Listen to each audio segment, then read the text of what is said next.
ek het 'n opgewondenheid in my hart, want dit voel vir my al my sake werk reguit. En toe kom ek agter, dis nie eintlik my sake wat reguit werk nie, dis eintlik my gehoorsaamheid wat weer op die regte plek is. Wie het nou amen gesê? Ek hoop jy vir jouself ook amen gesê. Goed, maar dis waar, en ek is so bly iemand kan amen sê. Kyk, God reageer op gehoorsaamheid. Gaan jy met my saamstem? En Adam en Eva is getuienisse daarvan. Dat as jy ongehoorsaam is, dan moet jy weet, dan begin die donker wolke saampak. En dan begin die probleme groter word. En dan begin jy wonder, wat is die uiteinde van al hierdie dinge? Maar ek is opgewonde in my hart, om te kan sê, vir my en vir Margaret, was hierdie maand 'n besonderse maand gewees. As jy dink ons het vakansie gehou, nee, ons het nie geretire nie, ons het gerefire. Halleluja. En totdat Jesus sy doel en sy plan vervul met ons gemeente, weet ek, sal die Here ons deurdra. Halleluja. Wie het groot geloof saam met my, dat hierdie gemeente het 'n toekoms. Hierdie gemeente het 'n toekoms. En ek dank die Here daarvoor. So kan ek jou nooi om saam met my die Bybelverklaring te doen, en dan gaan ons die woord van die Here saam met jou bedien daar. Hier is my Bybel. Dit leer my van God. God is gees en ek kan bid in gees en waarheid. Ek kies vandag om met my gees te luister, elke belofte aan te neem. Die woord is die waarheid en die waarheid sal my vrymaak.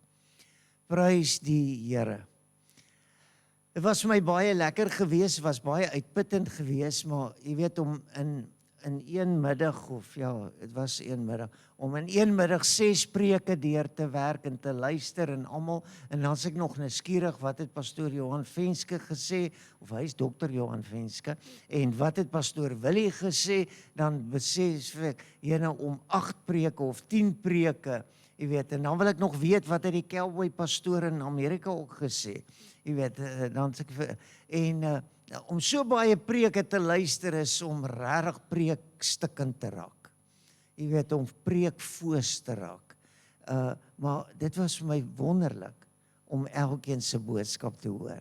Van die Gideons Vermaas en reg deur Dr. Martin. Ek het sy preek toe gaan luister, hoor, as julle gedink het, ek moes nou 'n bietjie gesê, ja, goed.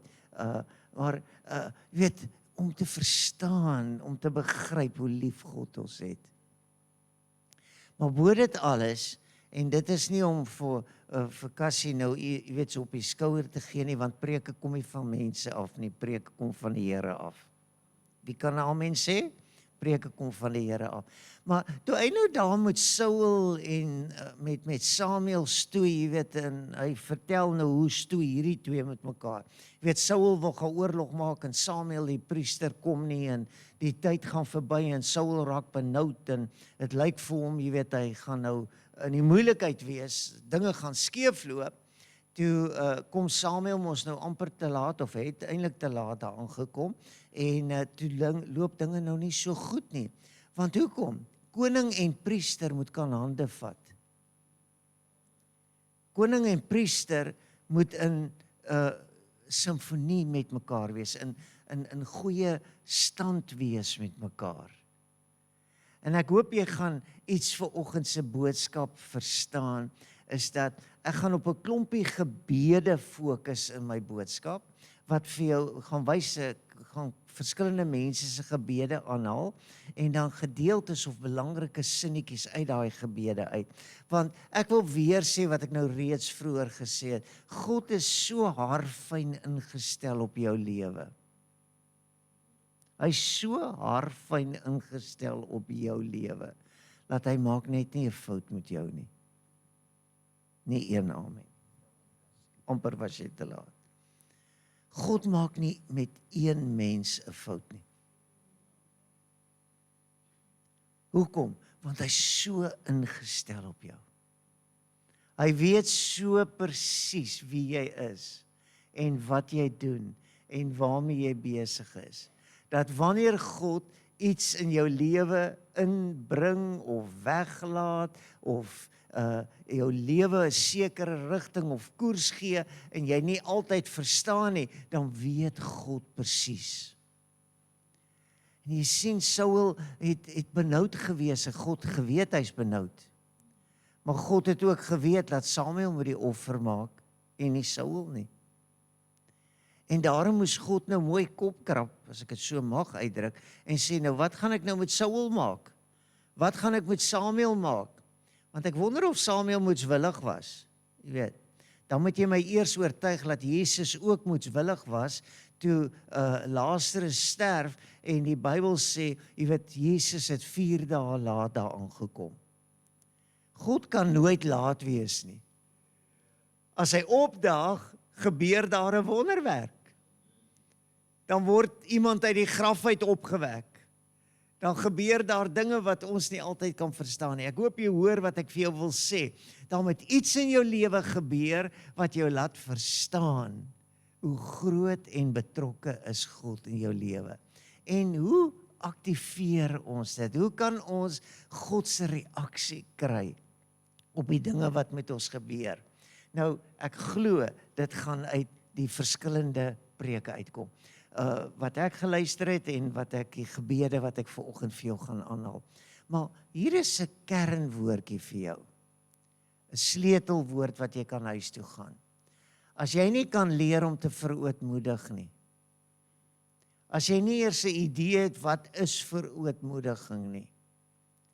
Nou, in ons Afrikaanse taal sal die woordjie verneder of selfvernedering sal ook daarby aansluiting vind, en as jy Ou Testament en Nuwe Testament lees, dan sê jy agterkom dat die 2 woorde lê baie naby aan mekaar. Maar God wil nie hê jy moet verneder word nie. Wie het al deur die seer van vernedering gegaan? Dat jy nou gevoel het, nou, dit is nou regtig jammer, dit gebeur met my, né? En jy het so verkeerd, jy het so skuldig, jy het verneder gevoel. Jy was verneder. Iemand het vir jou sinne gesê en mense. Nou God wil jou nie by daai plek in jou lewe bring nie. Hy wil jou by 'n sagter oomblik uitbring van verootmoediging. Hy wil hê voordat jy verneder moet word of voordat jy vernedering beleef, wil hy hê moet jy ootmoedig wees. Nou, dit is 'n Afrikaanse woord wat ek twyfel of ons jonger kinders daai woordjie ken en verstaan, maar ek hoop jy gaan iets daarvan maak en wel ook laat gebeur. So, kom ons kyk na die eerste gebed, en ek gaan vir jou nou eers 'n paar versies lees, en dit kom uit Hanna se gebed. Nou, wie's Hanna? Hanna is Samuel se ma. Sy was kinderloos. En toe gaan sy mos saam met Elkana, haar man, na die jaarlikse fees toe, en sy besluit, dis 'n goeie tyd, dis kerktyd, en sy bid en bid, sy bid toe so, laat later net haar lippe beweeg, en sy nie woorde uitspreek nie, en Eli kyk haar so kwaai aan, en hy sê vir haar, is jy dan nou dronk? Hoekom is tree so op? En sy sê, nee, ek is nie dronk nie, ek het baie, baie seer. Nou, hoekom het ek seer? Want ek is kinderloos. En my man se ander vrou terg my gedurig. Nou ja, wonderlike lewe gewees daai. 'n Man mocht 2 vroue gehad het. Maar ek wil vir u sê, ek dink ek is in 'n beter plek. 2 is, 1 is goed. Jy weet, maar hier kom Penina en sy, weet, spot met Hanna en sê, ja, ag man, jy kan nie eers kinders kry nie. En dit pyn in Hanna se hart. Pyn in haar hart. En sy dink, hoekom loop die lewe met haar so? Hoekom gebeur dit met haar? En uiteindelik dan bid sy, en dis nou nadat Samuel gebore is en alles, en sy besef dat God kan enige iets doen. En ek het 'n spesifieke sinnetjie uitgaan haal uit haar gebed uit, dat jy sal verstaan, as sy sê, die Here maak arm en maak ryk. Hy verneder en hy verhoog, en ook verhoog hy, nê.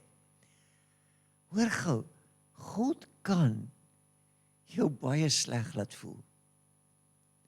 Of hy kan jou baie goed laat voel. Hy kan verneder en hy kan verhoog. En Hanna het deur daardie belewenis gewerk. Sy het geweet wat dit is om verneder te word en sy het ook geweet wat dit is om verhoog te word. Nou, as ons nou nog 'n gebed gaan kyk, dan is dit nou Samuel se eie gebed, dis nou ma se gebed en nou sit die seentjie of die kind se gebed. In hierdie gebed sê Samuel hierdie woorde en ek wil hê jy moet hoor hoe dat jou gebed jouself eintlik bekend maak. As jy kan begin bid, as mense jou gebed kan hoor, dan begin hulle jou ken. Nee? Maar ons hoor nie meer mekaar bid nie, so ons ken nie mekaar nie. Ons dink ons ken mekaar, maar ons ken nie meer mekaar nie. Kan ek vir julle sê, dis die enigste tyd wanneer ek geleer het hoe om iemand regtig te leer ken is as ek hoor hoe hy bid. En veral as ek ook sê, bid gou vir my en hy, ek kan nie bid nie, dan ken ek hom nog beter, jy weet, dan weet ek wat gaan in sy wêreld aan. Maar hoor wat gebeur met Samuel, hy bid en hy sê, ook wat my betref, dis ver van my, dat ek teen die Here sou sondig, dat ek sou ophou om vir julle te bid. Maar ek sal julle in die goeie en regte weg onderrig. Nou, wat wil ek hier uit Samuel se woorde vir jou uithaal, nê? En as jy luister hoe Samuel die volk moes rig en leer en lei, dan gaan jy vanoggend verstaan, saam met my verstaan, dat God wil hê, God wil jou gebruik. God wil jou op 'n goeie plek sien. Hy wil jou nie verneder nie, hy wil jou verhoog. En Samuel het besef, dat as hy ophou bid vir die volk, en ek wil vir u sê, dis 'n teksvers, wat ek al vir 'n hele klomp jare saam met my dra, wat ek met die Here later veg en stoei, dan sê ek, Here, ek bid nie weer vir een van Pleroma se mense nie. En dan net daarna kry ek moeilikheid. En dan besef ek, dis God se opdrag vir my om vir julle te bid. Sê dankie vir die Here.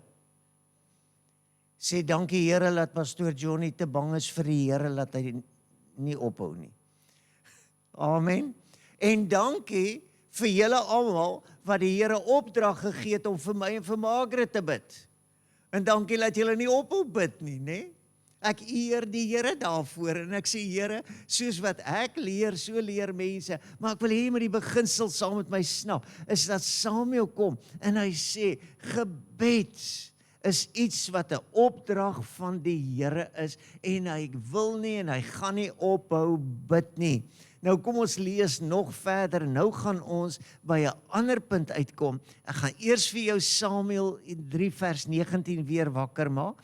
Hy sê, en Samuel het groot geword en die Here was met hom en hy het nie een van al sy woorde onvervuld laat bly nie. Alles wat God oor Samuel gesê het, het vervul. Wow, dink jou nou net in, as God net begin om te vervul in jou lewe, en hy gee net, en dis hoekom ek sê, ek en Margaret het in Julie maand nou regtig hierdie belewenis gehad, dat die voorsienigheid van God, die liefde van God, die guns van God, die plan van die Here, is net groter en sterker as enige plan wat ons kan maak. Amen. Margaret sukkel nog so 'n bietjie daarmee, ek sukkel glad nie meer nie. Ek sê net, Here, doen wat U wil hê. Laat dit gebeur, want U is 'n goeie God. Halleluja. En dan gebeur daar met Salomo. Nou moet jy nog 'n bietjie 'n tree verder saam met my. Daar was mos nou priesters gewees reg aan die begin, toe's daar profete en toe's daar rigters en toe's daar konings. Dis nou hoe jou Bybel lees, as jy hom nou lees van die Ou Testament se kant af. En nou het Salomo koning geword en Salomo was nogal bekend vir sy kragtige gebede, vir wat hy gebid het, hoe hy dit gebid het.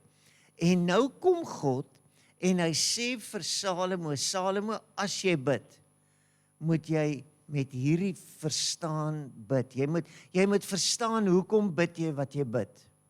Hoekom is jy koning soos wat jy koning is? En hoor nou, dis nou waar God na jou toe kom en hy wil eintlik vir jou in jou gebedslewe sê, luister, ek is daarom nou moeg en siek en sat vir jou gesaanik en jou storieetjies en jou elke oggend dieselfde ding en dis nooit anderster nie en niks kan verander nie en vir 'n leeftyd lank is dit, wat is daai kosgebedjie wat ons bid vir spys en drank, sê ons U dank, ons loof U naam o Heer. Ek wonder, ek is oortuig daarvan dat die Here sien ons dankbaarheid, maar ek dink hy sal, ag asseblief, kry net nuwe woorde. Sê net, Here, baie dankie vir pap met heuning en melk vir oggend. Wie's bereid om jou kosgebed te verander? Sien enige iemand? O, dankie. Ek wil jou aanmoedig om dit te doen, né? Bid so bietjie. Maar pas op vir die stryk, jy weet, om te dink dat 'n tafelgebed is 'n gemeentegebed, jy weet. Ek hoop jy hoor. Hy sê, as ek die hemel toesluit, dat daar geen reën is nie, of as ek die sprinkaan beveel om die land af te eet, of as ek pes onder my volk stuur, en my volk oor wie my naam uitgeroep is, hulle verootmoedig en bid, en my aangesig soek, en hulle bekeer van hulle verkeerde weë, dan sal ek uit die hemel hoor, en hulle sonde vergewe, en hulle land genees. Nou sal my oë oop wees, en my ore luister na die gebed van hierdie plek. Dit is vir my so kosbaar, Laat God kom self in 'n naggesig, in 'n verskyning aan Salomo, en hy sê vir hom, Salomo, kom ek gee vir jou inhoud vir jou gebed. Kom ek gee vir jou iets om te bid. Nou kom Salomo, na hierdie gebede, kom Salomo, en almal bou op 'n baie belangrike dingetjie, wat ons so vinnig vergeet.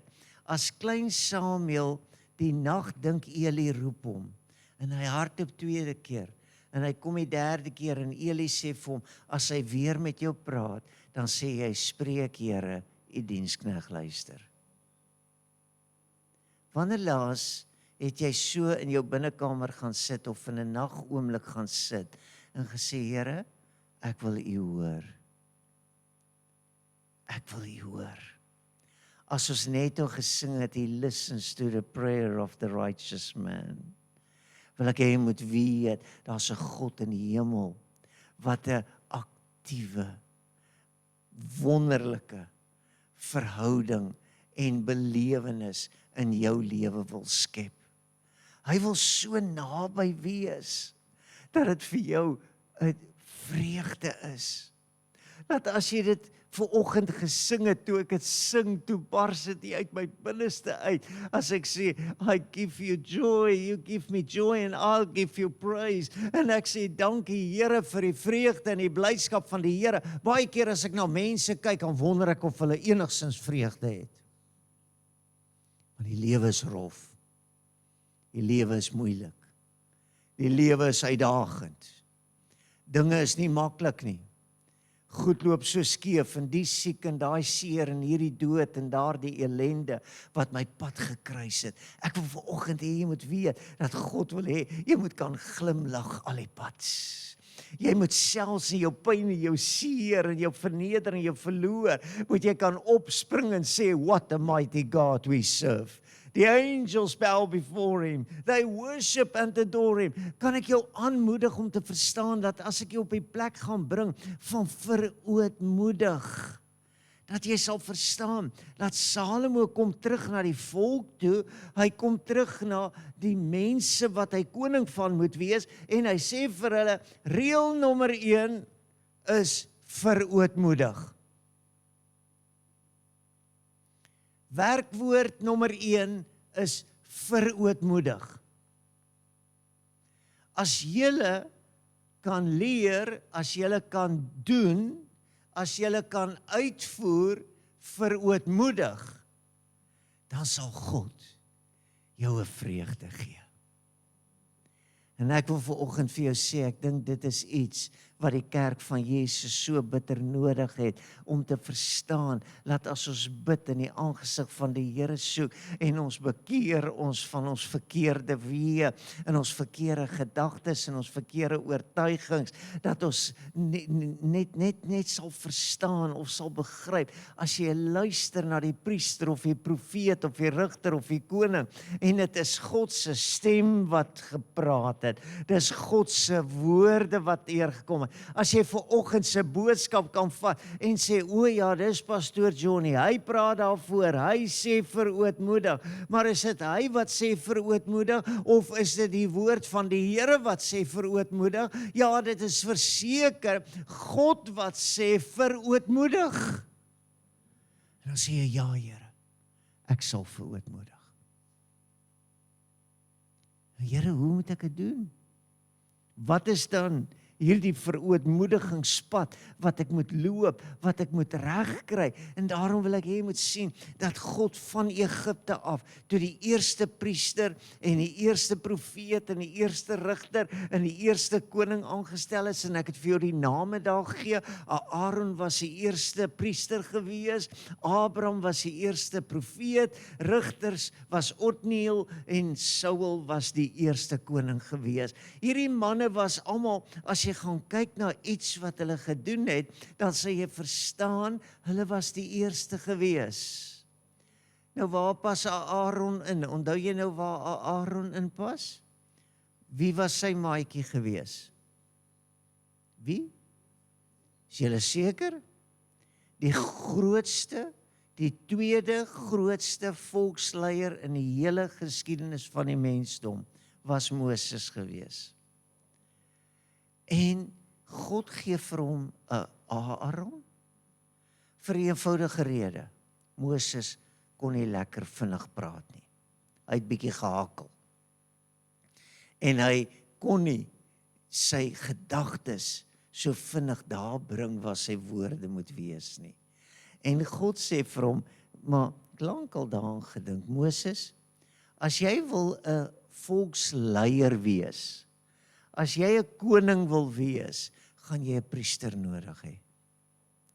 En ek wil hê vanoggend weet, jy gaan nou vanoggend 'n groot les leer vir jou eie lewe, as ek uiteindelik vir jou nie meer gaan vra, is daar 'n profeet in die huis, is daar 'n apostel, is daar, jy weet, 'n leraar, is daar 'n herder, is daar 'n pastoor, is daar 'n pastoor vanoggend in die huis?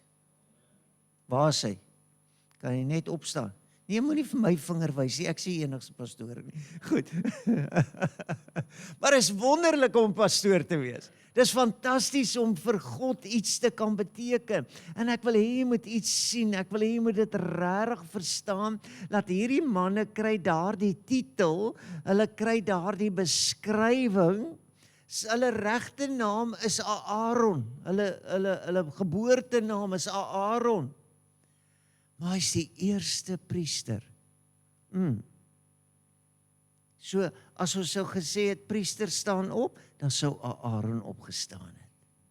As ons sou gekom het en ons sou gesê het, die eerste profeet was Abraham gewees, en ek wil vir u sê, hoe meer ek was amper in die moeilikheid, ek het amper net by Abraham in die profetiese kant gaan stilstaan. Want hoe wonderlik is om weg te trek met 'n profetiese woord na 'n land waar God melk en honing gee. Om te kan weet dat God soek net vir jou die beste. Ek help jou om vanoggend te verstaan dat dit is in hierdie amp en hierdie rol wat hulle gespeel het. En ek vra vanoggend vir jou, wat is jou tweede naam? As ek nou klaar gesê het, Herman Karsten, moet net nie vir my sê, jy weet, plammer nie. Want ja, hy is eintlik 'n skrynwerker. Cassie is eintlik 'n skrynwerker van beroep, né? Maar hy is so plammer dat is net nie waar nie, jy weet. Maar kan jy hoor wat ek vir jou wil sê? Wat is jou ander naam? Jy weet, wat is jou werksnaam? Dikster? Onderwyser? Wat is jou werksnaam? Kantoordame? Prokureur? Wat is die funksie? Wat is die taak wat jy uitvoer? En dan nog meer belangrik, wat is jou naam as jy binne die gemeente beweeg? Wat word jy dan genoem? Sal iemand na jou kyk en jou met reg kan pastoor noem? Of met reg kan oraliste noem? Of met reg, en dit is maklik as hierdie wat ek nou weet, kan sê, jy's mos voordeur. Of sê, o, jy's mos die dromspeler. Of vir iemand kan sê, haai, maar jy's mos die basgitaarspeler. Pas op dat jy nie 'n dataprojektor operateur word nie. Sê saam met my, wat is jou werksnaam? Want jy sien, as God met jou 'n pad begin loop, dan sê hy, die Here het gesweer en dit sal hom nie berou nie. U is priester vir ewig volgens die orde van Melchisedek. Nou ons weet dat Jesus het hierdie titel kon vervul. Jesus was die priester volgens die orde van Melchisedek gewees, want dit is 'n ewige priesterskap wat net nie kon ophou nie. En Jesus se priesterskap het nog nooit opgehou nie. Sê amen, halleluja. God se getrouheid het nog nooit verdwyn nie. God is nog steeds alles wat ek en jy nodig het.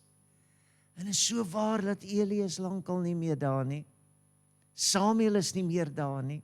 Johnny gaan eendag nie meer daar wees nie. En net so kan ons ook al die ander name opnoem. En ek wil jou vanoggend aan die hand vat en vir jou sê, dat as ons sou sê, Samuel was 'n rigter gewees, dan moet jy ietsie verstaan van wat is 'n rigter. 'n Rigter was amper gewees soos die hoof van die weermag. Jy weet, hy was 'n generaal. Hy was 'n man wat moes sorg dat die volk, jy weet, beskerm bly. En laat die volk veilig moet wees. Maar hy was nie 'n koning nie.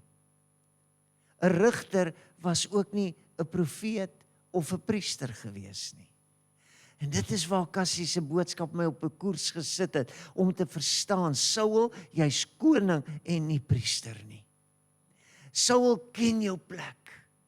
En ek wil vir jou vanoggend vra, ken jou plek, veral in die lig van die nagmaaltafel wat nou gaan kom, dat jy sal verstaan, dat oor die jare, as jy 'n sekere rol begin speel, priesters was verwerp, profete was doodgemaak, die rigters moes die vyand beveg en hulle het gesterwe, die konings het geregeer en hulle was aanvaar of verwerp, en hierdie kortstondigheid, hierdie stikkend wees van ons menswees, het Jesus heel kom maak.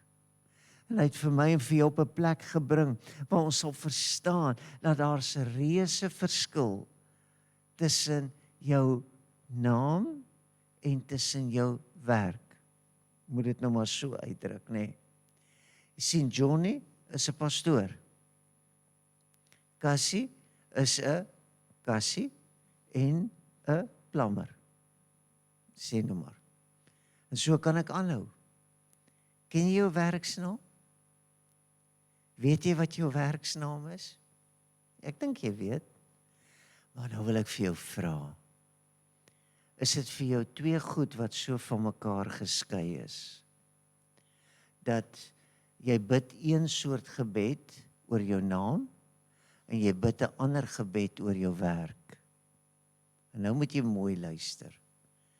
Nou moet jy verstaan dat as jou naam gees is, kan jou werk nie vlees wees nie. As jou naam vlees is, gaan jy agterkom jou werk is nie gees nie. 'n Pastoor en Johnny is een saak. Dit wat jy is, dit wat jy doen, daardie aksies wat jy uitvoer, is een mens, een liggaam, een siel. Een persoon. En as jy wil by God uitkom, moet jou hele mens wees, dan leer jy verootmoediging. Want hoekom? As ek begin spog oor hoe wonderlike pastoor ek is, dan kom ek agter hoe dat Johnny in die stof byt. En as ek verstaan dat Johnny is eintlik niks nie, dan maak ek ook my professie niks nie. En as ek dink op 'n sekere manier, en ek dink verkeerd, ek dink nie soos wat God wil hê ek moet dink nie, dan maak ek my hele wese swak. Maak ek alles stukkend. Ek bring eintlik my hele bestaan, my hele nalatenskap, bring ek in diskrediet. En daarom wil ek hê jy moet weet, dat dit bly 'n geestelike saak, dat jy met jou hele lewe, jy moet alles, jy moet elke ding in jou lewe, moet jy verstaan, dis 'n worstelstryd, nie teen vlees en bloed nie, maar teen die owerhede, teen die bose magte, teen die wêreldheersers van die duisternis van hierdie eeu, teen die bose geeste in die lig. Wie glo daar's nog sulke goed? Daar is nog duiwels daar buitekant rond. Daar is nog demoniese werking. Daar is nog gemag van die ou vyand in die duisternis. En dan sê dit so mooi in Jeremia 1 vers 19. Hy sê hulle sal teen jou veg, maar jou nie oorwin nie, want ek is met jou, spreek die Here, om jou uit te red. Halleluja. O, prys die Here. O, loof koning Jesus. Jy sien, Salomo het net gehoor in die nagverskyning, julle moet verootmoedig. Julle moet buig voor die groot hand van God. En hier kom 'n teksvers soos hierdie, en hy sê, ek sal met jou wees. Gaan jy waag om in hierdie dae wat kom, en selfs die res van jou lewe, te dink dat God nie vir jou sal veg nie, dat hy nie vir jou sal optree nie, en daarom wil ek hê jy moet weet, dat as 'n gemeente manne het, met 'n naam, ons noem hulle ouderlinge, of diakens, of werkers, of evangeliste, dan is my gebed in lyn daarmee, dan sê ek, mag die Here jou insig en verstand gee, en jou aanstel oor Israel, en dit om die wet van die Here jou God te onderhou. Dus sal ek hulle aanstel om die diens van die huis waar te neem, vir die hele bediening daarvan en vir alles wat daarin gedoen moet word. Nou gaan eers dit so sê, jy word aangestel vir 'n doel. Jy word aangestel vir 'n doel. En my vraag is, hoe lyk jou aanstellingsbrief in ons gemeente? Hoe lyk jou aanstellingsbrief in ons gemeente? Kan jy my saamstem? Jy het nie net priester geword en jy het nie net profeet geword, of jy was nie net 'n rigter of 'n koning gewees nie. Samuel het by die altaar, by die lamp geslaap, totdat God met hom gepraat het.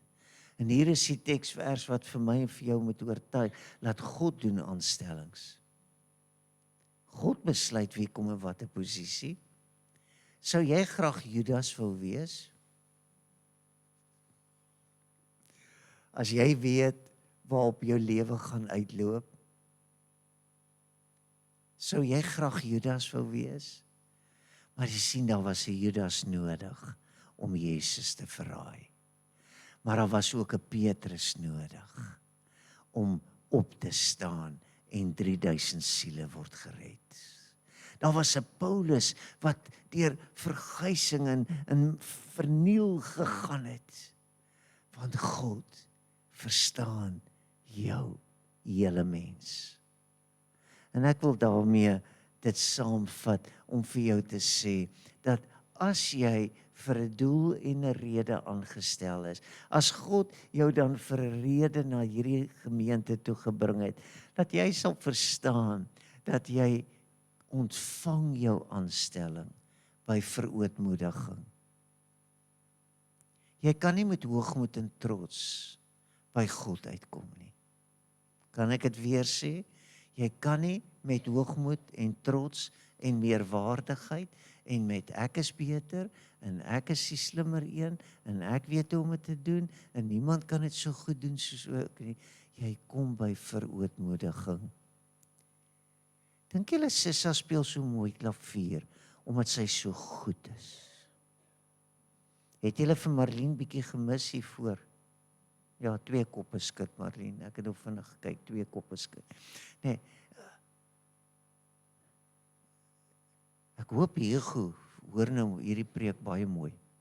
My kind. Jy speel nie drom omdat jy die beste dromspeler is nie. Jy's nie in die kerk, in die gemeente, omdat jy so goed is nie. Jy begin by selfvernedering. Jy begin by verootmoediging. Jy kom en jy sê, Here, daar's 'n profeet nodig. Here, daar's 'n koning nodig. En Dawid doen dit so mooi. Hy sê, wie is ek, Here? En wat is my huis, dat U my tot hier toe gebring het? En dan in Dawid se gebed, as hy hierdie gebed bid, 2 Samuel sê, gaan sê aan my knegt Dawid, so spreek die Here, sou jy vir my 'n huis bou om in te woon? Nou is ek terug by Cassie, en daarmee gaan ek kan afsluit, wat gesê het van Saul en Samuel. Koning moenie die priester se werk doen nie. En die priester moenie die koning se werk doen nie. Die rigter is 'n rigter. En 'n pastoor is 'n pastoor. En 'n lidmaat is 'n lidmaat. En 'n werker is 'n werker. En 'n bakker is 'n bakker. Of moet ek sê baksters. En so kan ek aanhou en aanhou. En ek wil jou vanoggend aan die hand vat. Ek wil vir jou rede gee om huis toe te gaan en te sê, Here, ek dink nie, of ja, Here, ek het. Here, ek is nie seker nie, maar wat is my aanstelling in hierdie gemeente? Wie is ek? Nie Johnny in elke naam nie, maar pastoor, sangleier, klavierspeler, bidder, evangelis, herder, ouderling. Here, wat is my ander naam? En as jy dit in jou hart kan bære, dan kan ek jou vanoggend aan die hand vat om te sê dat elkeen wat homself verhoog sal verneder word en hy wat homself kan verneder sal verhoog word. So aanvaar God se aanstelling oor jou lewe. Onthou, dit gaan nie van buite af kom nie, dit gaan van binne uit jou uitkom. Jy word hier binne eers 'n pastoor voordat hulle agterkom jy's 'n pastoor. Jy word hier binne in jou 'n bidder voordat hulle jou 'n bidder begin noem. Jy word hier binne in jou 'n vrywilliger en 'n mens wat kan help en doen omdat dit binne in jou gebeur het. Wat het in die nag so Samuel met jou gebeur? En daarom wil ek hê jy moet weet dat alles wat hulle dan vir julle mag sê om te onderhou en doen dit, maar volgens hulle werke moet julle nie doen nie. Want daar's baie mense wat vir jou wil sê, net soos wat die skrifgeleerdes en die fariseërs wou doen. Net soos wat hulle gesê het, julle volk moet so maak, julle moet so maak, nee. Ek dank die Here dat ek van dag A af verstaan het, dat as ek vir jou vra, klap jou hande, moet ek self kan hande klap. As ek vir jou vra, jy weet, steek op jou hande, moet ek self my hande kan opsteek. Amen. As ek sê, kom ons gaan doen 'n hospitaalbesoek, dan moet ek het self kan doen voordat ek van jou verwag om dit te doen. En dit is in hierdie beginsel dat ek vir jou wil sê, ken jouself soos wat God jou geken het. Nou, Johannes, sal julle weet, is dieselfde tyd gebore, dankie Sissel, selfde tyd gebore as Jesus. Baie naby aan mekaar gebore, né? Johannes en Jesus. En tog is dit totaal 2 verskillende stories. Saul en Samuel, offer of nie moet offer nie. Johannes het nie 'n kruis gaan dra nie, maar Jesus het. Johannes het gedoop. Jesus het nie gedoop nie. Is nie interessant hoe 2 mense se wêrelde verskil. En dis vir my daarom so mooi dat Johannes ook by 'n punt van verootmoediging uitkom. as hy begin om seker te dink, nou, wie is Jesus regtig?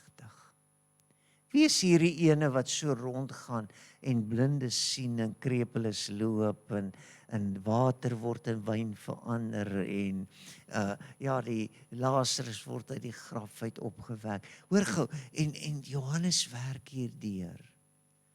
En hy's nie seker nie. En hy stuur 2 van sy disippels en hy sê vir hulle, gaan vra vir Jesus, wie is jy? Hoe antwoord Jesus? Hy sê nie Jesus, jy weet, of Yeshua, of hy verwys nie na sy stamboom nie.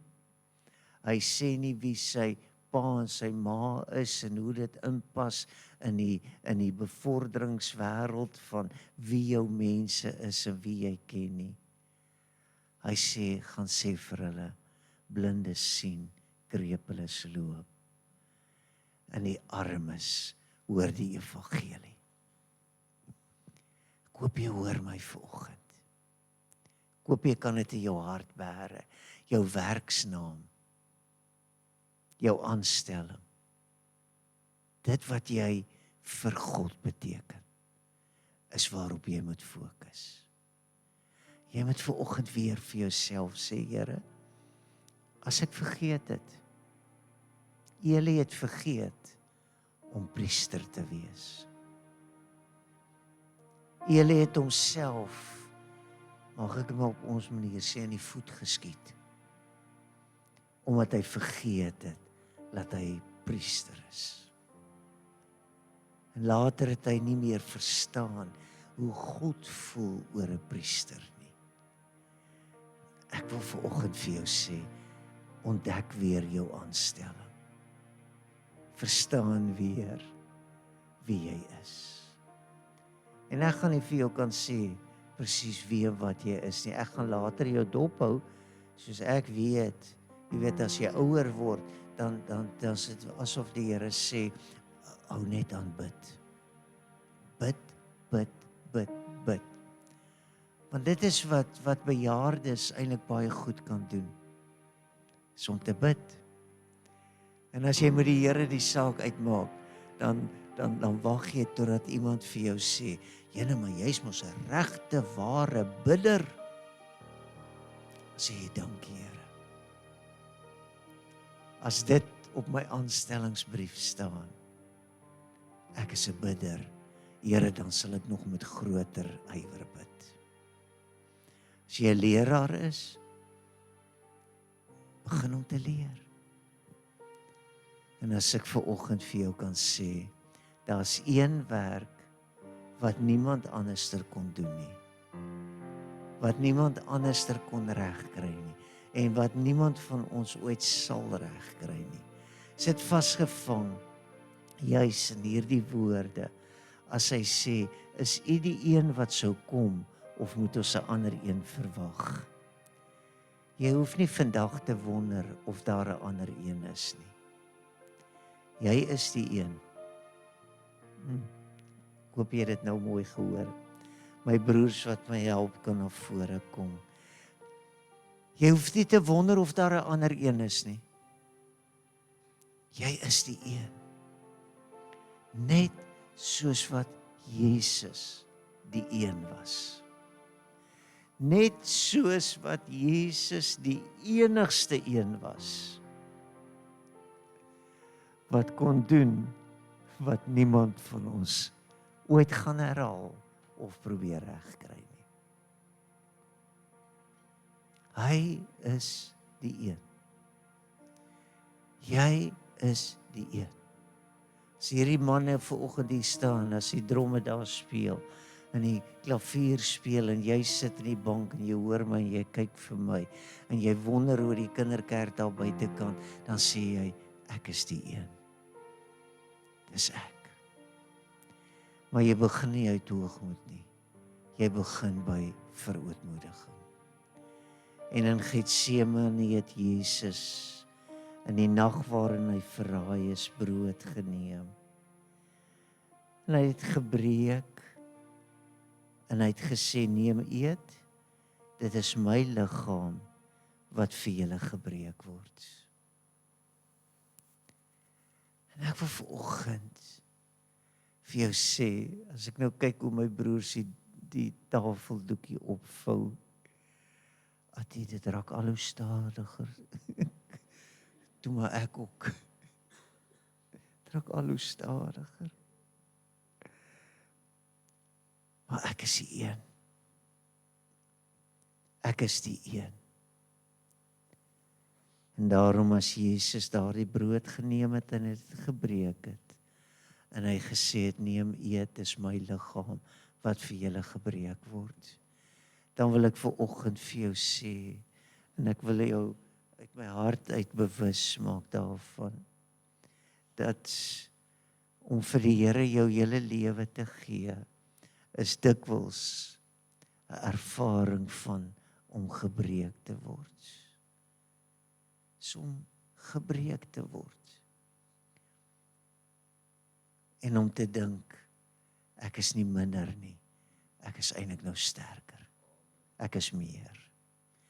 So wanneer jy van hierdie brood eet en wanneer jy van hierdie beker drink, verstaan, jy's nie op 'n plek van hoogmoed nie. Jy's nie op 'n plek van beter weet nie. Jy's op 'n plek van verootmoediging. Kom ons bid saam. Hemelse Vader, mag vanoggend se oomblik alle vorms van meerwaardigheid, van beterweterigheid, van hoogmoed, Here, van selfregverdiging, van eie ek, in hierdie oggend voor U oop en bloot wees. En mag dit ons op 'n gemeenteplek bring, Here, waar ons sal sê, ek het sy stem gehoor. Toe ek sê, spreek Here, U dienskneg luister. Here, het ek gehoor hoe dat U vir my sê. Ek het gehoor hoe dat U my roep. Ek het gehoor hoe dat U vir my opdrag gee. Ek het gehoor hoe dat U vir my sê, sal jy gaan, sal jy dit doen. En Here, vanoggend wil ons as 'n gemeente op so 'n plek staan en ons wil sê, hier is ek, Here, gebruik my, vorm my, maak my. Here, wat nog nodig is, vervul my met die Heilige Gees en maak my die kragtige instrument en maak my die bruikbare werker wat vir U dit kan doen. En ons eer U daarvoor. Word dan verheerlik in hierdie oomblikke in elke hart en lewe in Jesus se naam. Amen.